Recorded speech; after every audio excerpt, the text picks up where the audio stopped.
this video, we're going to cover mobilizations, muscle energy techniques, and manipulations for the typicals in the cervical spine. So the atypicals are C0 to C2, and the typicals are C2 down to C7. For the purposes of this video, I'm going to be on the right side, roughly at C3, C4. When we discuss the facet joints, we view them as opening or closing for these different techniques. With mobilization versus manipulation, there is subtle differences. So I'm working my way down the spinous processes, finding myself roughly at C3, C4. For the mobilization, let's say he's restricted on the right side. So we're going to do a mobilization to improve right-sided closing. And so with closing, for the right side, it needs to extend, side bend, and rotate all to that side. And we want to make sure we're locking it down to that level, not above or below.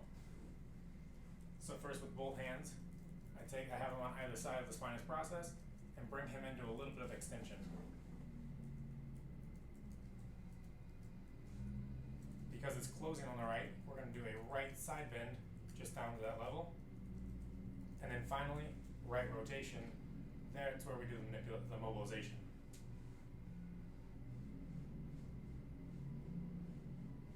I've heard it well discussed before in different videos where people, if they imagine that they're driving a school bus or their hands are doing this rotational movement, that is the direction in which the mobilization should go.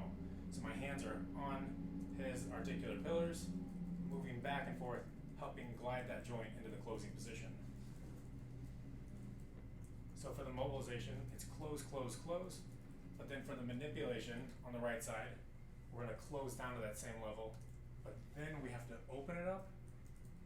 And from there, we'll go close into extension, open into side bend, and then take him to the end range with rotation and a quick thrust.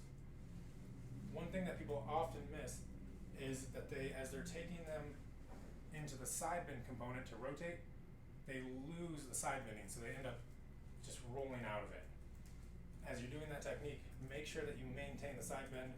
I often like to do a side translatory glide. So one more time on the manipulation, C3, C4, we extend, open just to that level, and then rotate into closing. So we're closing down the right side.